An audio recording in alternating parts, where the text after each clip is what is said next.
नमस्कार विद्यार्थी मित्रांनो, आज आपण TET पेपर 2 सामाजिक शास्त्र मधील भूगोल या विषयातील काही प्रश्न बघणार आहोत. तर चला प्रश्नांना सुरुवात करूया. पहिला प्रश्न बघा, युरोप खंड त्यावरील प्रश्न आणि त्याची उत्तर. प्रश्न पहिला बघा, क्षेत्रफळाच्या दृष्टीने जगातील 6व्या क्रमांकाचे खंड कोणते? त्याचं उत्तर आहे बघा, युरोप. प्रश्न दुसरा, 18व्या शतकात औद्योगिक क्रांतीची सुरुवात प्रथम टिंबटिंबमध्ये झाली. त्याचं उत्तर आहे युरोप. प्रश्न तिसरा, टुंड्रा प्रकारची मृदा असून यामध्ये वनस्पतींना लागणारी पोषक द्रव्ये अतिशय कमी प्रमाणात असतात. सॉरी, तर प्रिंटिंग मिस्टेक थोडं झालं आहे. टुंड्रा प्रकारची मृदा टिंबटिंब असून यामध्ये वनस्पतींना लागणारी पोषक द्रव्ये अतिशय कमी प्रमाणात असतात. त्याचं उत्तर आहे बघा, आम्लधर्मीय. प्रश्न चौथा, टुंड्रा प्रदेशाच्या दक्षिणेकडील विस्तीर्ण भागात टिंबटिंब प्रकारची मृदा आढळते. त्याचं उत्तर आहे बघा, पोडझोल. प्रश्न पाचवा, युरोपच्या आग्नेय आणि नैऋत्य भागात टिंबटिंब मृदा आढळते. त्याचं उत्तर आहे तपकिरी. प्रश्न सहावा, युरोपच्या आग्नेय भागात टिंबटिंब आणि टिंबटिंब या प्रकारच्या मृदा आढळतात. त्याचं उत्तर आहे बघा, चेर्नोझेम आणि चेस्टनट. प्रश्न सातवा, कॅस्पियन समुद्राच्या उत्तरेकडील किनारी भागात टिंबटिंब या प्रकारची मृदा असून त्यात क्षाराचे प्रमाण अधिक असते. त्याचं उत्तर आहे बघा, सोलोनेटस. प्रश्न आठवा, युरोपच्या उत्तर ईशान्य व दक्षिण भागातील पर्वतीय प्रदेशात टिंबटिंब मृदा आढळते.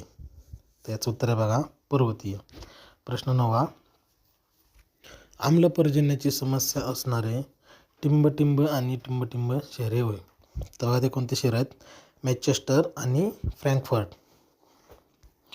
प्रश्न दहावा, युरोपच्या ईशान्येस टिंबटिंब पर्वत आहे. त्याचं उत्तर आहे उरल पर्वत आहे. प्रश्न अकरावा, युरोप खंडाच्या मध्यभागी टिंबटिंब उच्चभूमी आहे. तर याचं उत्तर बघा, रशियाची. प्रश्न बारावा, जोड्या लावा. युरोप खंड, देश आणि पर्वत. तर बघा देश, उत्तर युरोप स्कॅन्डिनेव्हियन, रशिया युराल पर्वत, फ्रान्स आल्प्स पर्वत, स्पेन पिरेनीज पर्वत. प्रश्न 13वा, युरोप खंडातील सर्वात मोठा देश कोणता? त्याचं उत्तर आहे रशिया. प्रश्न 14वा, युरोप आणि आशिया खंडाला वेगळी करणारी पर्वतरांग टिंबटिंब होय, युराल. प्रश्न 15वा, युरोपच्या उत्तर भागातील प्रमुख पर्वतरांग टिंबटिंब होय. तर याचं उत्तर आहे बघा, स्कॅन्डिनेव्हियन. प्रश्न 16वा, युरोपमधील सर्वात लांब नदी टिंबटिंब होय. त्याचं उत्तर आहे बघा, व्होल्गा नदी. प्रश्न 17वा, ड्यून्यूब नदी टिंबटिंब समुद्रास मिळते. त्याचं उत्तर आहे बघा, काळा समुद्र. प्रश्न 18वा, युरोपचा धान्य कोठार म्हणून ओळखला जाणारा प्रदेश टिंबटिंब होय. याचं उत्तर बघा, युक्रेन. प्रश्न 19, भूमध्य समुद्राला लागून असलेला देश टिंबटिंब होय. त्याचं उत्तर आहे बघा, ग्रीस. प्रश्न 20वा, युरोपमधील सर्वाधिक लोकसंख्या असलेला देश टिंबटिंब होय. त्याचं उत्तर आहे बघा, रशिया.